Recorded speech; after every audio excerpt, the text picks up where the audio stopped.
नमस्कार, आप देख रहे हैं सब सच न्यूज और मैं हूं आपके साथ मुकुल। मौजूद हूं इस समय देश की राजधानी दिल्ली के मुंडका इलाके में, जहां पर अगर मैं बोलूं कैमरा पर्सन से वो दिखाए तो मेरे पीछे काफी बड़ी संख्या में जो विद्यार्थी हैं जो इस पवन गंगा एजुकेशन सेंटर में अपना एसएससी का एग्जाम देने के लिए आए थे, वो यहाँ पर मौजूद है। इन सभी जो छात्र हैं, जो विद्यार्थी हैं, इन सभी का ये कहना है कि एजुकेशन सेंटर में इनके साथ लापरवाही की गई है। इनको जो एग्जाम देना था उस एग्जाम को लेकर लापरवाही की गई है।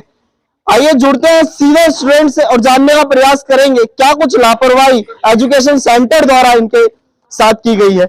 क्या नाम है सर आपका? पीयूष मल्होत्रा। क्या लापरवाही एजुकेशन सेंटर से? इनका स्पीकर की बिल्कुल क्वालिटी खराब थी, स्पीकर इनका बिल्कुल भी सही नहीं था। और दूसरा, मेरी एक फीमेल फ्रेंड है यहाँ पे जो भी आ रखे थे, उनके साथ भी थोड़ा आर्गुमेंट हुआ था इनका। क्या आर्गुमेंट हुआ था? उसका ये हुआ था कि वो बोल रही थी कि सर यहाँ पे ना स्पीकर की क्वालिटी सही नहीं है, आप ना हमें स्पीकर या तो चेंज करके दो या तो हमें किसी अलग रूम में बिठाओ, ठीक है, जहाँ पे क्वालिटी थोड़ी बेटर हो।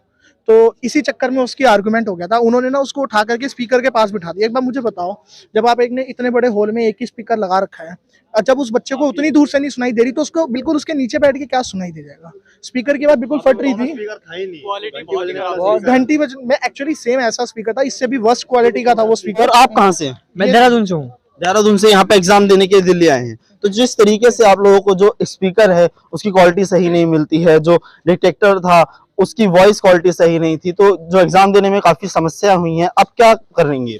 बहुत खराब लगा। मैंने इसीलिए दिल्ली में प्रश्न डाला था कि ताकि मैं मतलब अच्छा एग्जाम दे पाऊँ, लेकिन यहाँ पे इतनी खराब स्पीकर थे, मेरे को पता तो फिर तो मैं देहरादून में ही देता। मैंने यहाँ आके पैसे भी खर्च करे हैं अपने, और उसके बाद भी मेरे को ऐसा रिस्पॉन्स मिल रहा है यहाँ से। अब मैं इसका क्या करूँ? अब अगले साल एग्जाम होगा, अगर रिकंडक्ट नहीं हुआ तो फिर तो मैं ऐसे ही रह जाऊंगा ना। सर, इस सबका पूरा एक एक साल वेस्ट होने वाली बात है। और ये एग्जाम स्पेशली आफ्टर कोविड 2 साल बाद लिया गया है, और वैकेंसीज भी शायद इसीलिए ही बढ़ाई गई हैं क्योंकि 2 साल पेपर नहीं हुआ था। तो ये हर बच्चे के लिए बहुत जरूरी है, जो भी बच्चे आए हैं। और अगर एसएससी को ये लगता है कि रिटर्न क्वालिफाई करके स्किल टेस्ट का कोई मतलब नहीं है, तो फिर उनको ये समझना चाहिए कि दोनों पेपर इक्वली उतने ही इंपॉर्टेंट हैं हर बच्चे के लिए आने के लिए। और आज जो ये मिसकंडक्ट हुआ है, एसएससी शुड मेक श्योर कि ये मिसकंडक्ट कभी नहीं होना चाहिए और कहीं किसी भी सेंटर पे नहीं होना चाहिए, क्योंकि वो अंदर कह रहे हैं कि एसएससी के ऑब्जर्वर्स यहाँ बैठ के इसको देख के गए हैं, पर अगर वो देख के गए हैं तो कोई भी बच्चा स्पीकर से डिक्टेशन नहीं लिख सकता है। और ये हमारे पूरे करियर का सवाल है, हर बच्चे का जिनका स्पेशली लास्ट अटेम्प्ट है। बताया जा रहा है कि ना सिर्फ इसी सेंटर पे बल्कि 2 और सेंटर्स पे भी ऐसा हुआ है। और 2 सेंटर्स में भी हुआ है, फरीदाबाद और सरिता विहार के सेंटर में, और नोएडा के सेंटर में। लेकिन फरीदाबाद के सेंटर में उन्होंने जो है रिकंडक्ट एग्जाम कराया है, दैट इज गुड, क्योंकि उनको हेल्प मिली है किसी सेंस में। लेकिन हमें किसी भी सेंस में हेल्प नहीं मिली, ना हमारी इन्विजिलेटर्स ने सुनी, ना एसएससी के ऑब्जर्वर्स ने सुनी, ना पुलिस ने सुनी। और अब एसएससी भी कोई स्टेप लेता हुआ दिख नहीं रहा है, जो कि एसएससी को लेना चाहिए, क्योंकि ये 60,000 बच्चे जो उन्होंने पास करे हैं, हम उनकी रिस्पॉन्सिबिलिटी है। आज इस सेंटर में कितने बच्चे जो हैं आपकी शिफ्ट में एग्जाम दे रहे थे? कम से कम 800 से 1000 बच्चे शिफ्ट में पेपर देने आए थे, और जो 3 सेंटर्स और है उसमें भी इतने या इससे ज्यादा बच्चे होंगे। और आप सोचिए कि एक दिन का ये, और बहुत सारे बच्चे ऐसे हैं जिनका ग्रेड सी का पेपर था और उन्हें डिक्टेशन ना समझ आने के चक्कर में वो ग्रेड डी का भी नहीं देके गए, क्योंकि जिसको 50 या 60 या 80 में समझ नहीं आ रही, वो 100 का पेपर कैसे देगा? और इनके जो इनका स्पीकर है, उनको ना इंग्लिश बोलनी आती है, ना वो इतना ना उनको फ्लक्चुएशन समझ आती है। This is a very bad misconduct. पर मिनट जो वर्ड लिमिट होती है वो 80 की होती है, आपने बताया 100 का रखा गया था। इन्होंने 80 वर्ड पर मिनट होता है ग्रेड डी का, और इन्होंने हमें 100 पे बोला है। और जब हमारी डिक्टेशन, आप जो अंदर कैमराज हैं उस पे एसएससी देख सकता है कि जब हमारी इससे पहले अनाउंसमेंट हुई थी तो उन्होंने यही कहा था कि अब आपकी एक्चुअल डिक्टेशन शुरू होगी, जो कि 100 वर्ड पर मिनट 1000 वर्ड्स आपको बोले जाएंगे। और वही डिक्टेशन, बल्कि हमने 10 बार मना करा कि हमें ट्रायल में नहीं समझ आ रहा, इन्होंने जबरदस्ती वो डिक्टेशन चला दी और लोगों का लॉगिन करा दिया। उससे पहले आप लोगों ने ट्रायल में मना कर दिया था कि हमें समझ नहीं आ हमने रहा। 5 बार ट्रायल में मना करा, और इन्होंने सबको झूठ बोला कि आपके सिवा हर बच्चा लिख पा रहा है, लेकिन किसी भी बच्चे से नहीं लिखी गई। तो हर लैब का बच्चा था वहाँ पे, सबने हमको ये बोला कि इन्होंने हम हर लैब के बच्चों को यही बोला था कि सिर्फ आप ही को इशू है और किसी को इशू नहीं है। जब हम आ रहे तो इतने सारे लोग मिले कह रहे हमारे में भी यही था, हमारे में भी यही था, हमारे में भी यही था। आप लोगों ने पुलिस कंप्लेंट भी करी है, पुलिस प्रशासन का क्या कुछ कहना है इस पूरे मामले पे? पुलिस ने कुछ भी नहीं करा, और खैर उनके हाथ में जितना था वो उतना ही कर सकते थे। अंदर जाके उन्होंने बात करी, और अंदर जाके उन्होंने सिर्फ ये बोल दिया कि हमारा काम है अटेंडेंस लेना। और अगर आपका काम है अटेंडेंस लेना, पुलिस का इसमें कोई रोल नहीं है, एसएससी कहीं है ही नहीं, तो फिर हम पेपर किसके लिए दे रहे हैं? जैसे कि बताया जा रहा है कि सवेरे 700 से 800 लोग अटेंडेंस दी है उन्होंने वहां पर अपनी। स्टेनोग्राफर की पावर होती है listening and writing. After listening we have to write, लेकिन we can't listen, so how we can write? Writing हो ही नहीं सकती है। हाथ और कान यही होने चाहिए स्टेनोग्राफर के पास मोस्टली, लेकिन वो सुनेगा जब भी तो लिखेगा। अगर हम ये बता रहे हैं कि स्पीकर में प्रॉब्लम है और वो हमें ट्रायल दे रहे हैं, ट्रायल किस लिए दिया जाता है? ताकि हम पहचान पाए कि वो ऑडिबल है या नहीं है। ऑडिबल पे हमने रिजेक्ट कर दिया है, तो उन्होंने एक्चुअल पैसेज क्यों दिया? एक्चुअल पैसेज तो दिया, लेकिन वो यूं क्यों बोल रहे हैं कि 100 वर्ड पर मिनट 1000 विल बी गिवन। हमें डिक्लेरेशन देने को बोला, उन्होंने कहा कि आप डिक्लेरेशन दीजिए, हम एसएससी को ये भेजेंगे और उसके बाद एसएससी इसके अगेंस्ट कुछ स्टेप उठाएगा। हम सबने डिक्लेरेशन लिख के दिया है, लेकिन हमें ना कोई रिसीविंग मिली है, ना हमें कोई साइन करके मिला है, और ना ही एसएससी के किसी भी ऑब्जर्वर ने हमें अपना कार्ड पे स्टैम्प के साथ लिख के दिया है कि SSC will take action against it. Actually ये पूरे का पूरा ये जो लैब है, यहाँ पे सबके साथ यही इशू है। इनको देखो जिस जिस लैब में इशू आ रहा है, उन बच्चों का पेपर दोबारा रिकंडक्ट कराना चाहिए, क्योंकि देखो यार, हर कोई बच्चा पूरा साल घर बैठ करके एग्जाम की तैयारी कर रहा है। वो इसी अपॉर्चुनिटीज का तो वेट कर रहा होता है कि चल ठीक है एग्जाम आएगा, मुझे क्रैक करना है, मैं पूरा साल अपना लगा रहा हूँ इसमें।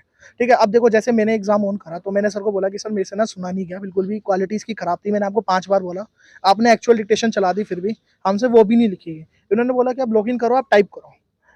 मैंने कहा सर नहीं हो पाएगा हमसे, हम नहीं कर पाए। इन्होंने लॉगिन कराया, टाइप कराया, कोशिश करी, लॉगिन करने से भी आप लोगों ने मना कर दिया था, लेकिन उसके बाद भी लॉगिन करवाया। जबरदस्ती करा हम लोगों ने, इनसे हुआ। 50 लोगों का एग्जिट नहीं हुआ है। और इन्होंने फिर हमने टाइपिंग इन्होंने करवाई हमसे। हमने 100 वर्ड भी नहीं लिखे होंगे सही से। हमें पता चला कि हमारे 100 वर्ड में ही अब लगा लो 25-20 वर्ड तो ऐसे थे जो कि हमें सुनाई नहीं दिए और डुप्लीकेट थे। अब जैसे कि फुल स्टॉप आता है तो एक बंदा ना पॉज लेता है कि ठीक है यहाँ पे मैं रुक गया, अब आप नया सेंटेंस शुरू होने वाला है। यहाँ पे बिल्कुल भी नहीं था वैसा। ठीक है, उस बंदे को बिल्कुल नहीं मालूम था कैसे पंक्चुएशन देनी है। यहाँ पे बहुत ज्यादा सिस्टम खराब था, बहुत ज्यादा, कोई सुनवाई नहीं है यहाँ पे। अगर अब जो एसएससी है इस पूरे मामले पर संज्ञान नहीं लेती तो आप लोगों का अगला कदम क्या रहने वाला है? हम लोग चेयरपर्सन के पास जाएंगे और हम लोग ट्वीट करेंगे और केस करेंगे।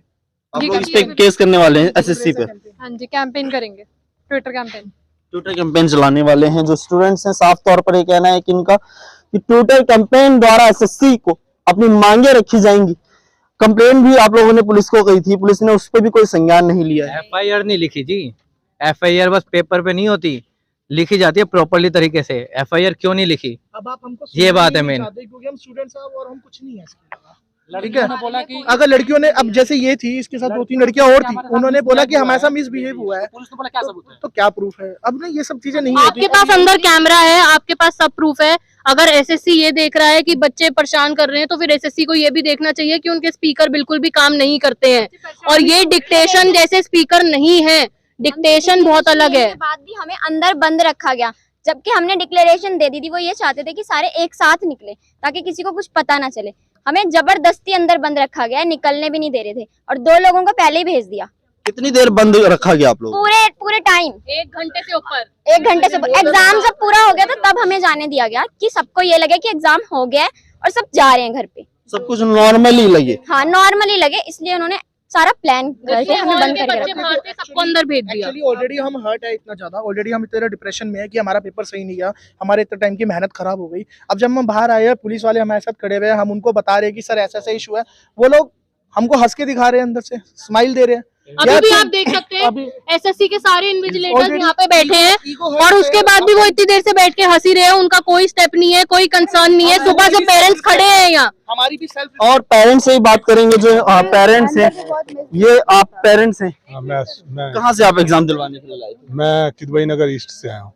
क्या जो बच्चों ने आप लोगों को समस्याएं बताई कि उन्हें जो एग्जाम देने में समस्या आई है, जो वॉइस थी साफ नहीं, तो उसके बाद आप लोगों ने क्या कदम उठाए? अब हमारे को तो ये देखना है कि आगे सरकार से विनती करेंगे हम, क्योंकि बच्चों ने बहुत मेहनत की है। 1 साल हम 10 महीने वेट करते हैं, 12 महीने वेट करते हैं कि एसएससी कोई फॉर्म निकालेगा, वैकेंसी होंगी, बच्चे फॉर्म भरेंगे, बच्चे पेपर देने आए हैं। बच्चों ने इन्होंने मेहनत करके दिन रात निकाला है, जो रिटर्न पास किया तब वही बच्चे यहाँ आए हैं ना। रिटर्न पास करने के बाद ये बच्चे 1.5 महीना से 9 जनवरी की शाम को रिजल्ट आया था। 9 जनवरी से बच्चे दिन रात अपना शॉर्ट हैंड की प्रैक्टिस कर रहे हैं। इतनी ठंड के अंदर सुबह 5-6 बजे ये इंस्टीट्यूट जाते हैं, ठीक है, दिन भर घर में प्रैक्टिस करते हैं। कई बच्चे शाम की भी क्लास में जाते हैं। बच्चियां अपने घर से रात को अंधेरे में भी जाती हैं, और उसके बाद यहाँ पर आके ये होता है। और जब एक व्यक्ति को एसएससी जीवन भर के लिए नौकरी देने जा रहा है या जो भी संस्था नौकरी देने जा रही है, अगर वो कैमरे का स्टैंडर्ड ही इतना गिरा हुआ है, बच्चों के ऑब्जेक्शन के बाद भी अगर आपने बच्चों को जबरदस्ती करके डिक्टेशन दी और जब तय किया गया, ये तय मानदंड है कि 80 की स्पीड पर स्टेनोग्राफर ग्रेड डी की भर्ती होगी प्रति मिनट और 100 शब्द प्रति मिनट स्टेनोग्राफर ग्रेड सी की भर्ती होगी, ठीक है। तो जब इन बच्चों को ग्रेड डी के लिए बुलाया गया था तो 80 शब्द प्रति मिनट होना चाहिए, तो आप 100 से ऊपर जा रहे हैं। मैम आप कुछ बोल रही हैं? मैं बोल रही हूँ जी, मैं अपनी लड़की के साथ आ रही हूँ। सुबह 7 बजे मुझे पता चला, मैं 5 बजे घर से निकली थी लड़की को लेकर और 7 कहाँ से आई हैं आप? मैं जींद से आई हूँ जी। और मेरी लड़की के दादाजी है, उनकी डेथ हो गई है, लेकिन हमने अपनी बच्ची का भविष्य जल्द माना। लेकिन यहाँ आने के बाद मैं ना वहाँ पहुँच सकी और ना मेरी बेटी का टेस्ट हो सका। हमारे साथ कितना बुरा हो गया जी। एक तरफ सरकार ये बोलती है कि लड़कियां लड़कों से आगे निकल रही हैं, दूसरी तरफ ना सिर्फ लड़कों के साथ बल्कि लड़कियों के साथ भी इस तरीके का व्यवहार जो इंस्टीट्यूट द्वारा है वो किया जा रहा है। मेरी गुड़िया यहाँ पर रोते हुए आई है जी। मैंने उसको कहा बेटा कोई बात नहीं, तेरी भविष्य का, और ये देखो जी भविष्य क्या हो रहा है बच्चों का। एक गुड़िया ग्वालियर से पेपर देने आई है, उसके बारे में सोचिए। एक बच्चा है यहाँ पर, वो देहरादून से पेपर देने आया, ये बच्चा देहरादून से पेपर देने आया। तो ये सबके साथ एक मतलब गलत हुआ है। इसको मेरे ख्याल से एसएससी को संज्ञान में लेके तुरंत जो बच्चों की मांग है उसके ऊपर विचार करना चाहिए। राजधानी दिल्ली में चल रहा है एग्जाम सेंटर है, इसमें एग्जाम के दौरान जो है बच्चों को कई तरीके की समस्याओं का सामना करना पड़ा। उन समस्याओं के बाद जब बच्चों ने अपनी समस्याओं को उजागर किया, अपनी समस्याओं को प्रशासन के सामने रखने की कोशिश करी, लेकिन प्रशासन ने भी उनकी एक ना सुनी। फिलहाल बच्चे पूरी तरीके से यहाँ पर एग्जाम को दोबारा करवाने की बात आगे रखते हुए नजर आ रहे हैं। एसएससी को इस पूरे मामले को अपने संज्ञान में लेते हुए इस पूरे मामले पर जल्द से जल्द कार्रवाई करनी चाहिए। आपकी क्या राय है पूरी खबर को देखने के बाद एसएससी के बारे में, इस एग्जाम सेंटर के बारे में? हमें जरूर बताइएगा। वीडियो को ज्यादा से ज्यादा शेयर कीजिएगा। इसी के साथ मैं मुकुल, सब सच न्यूज के लिए।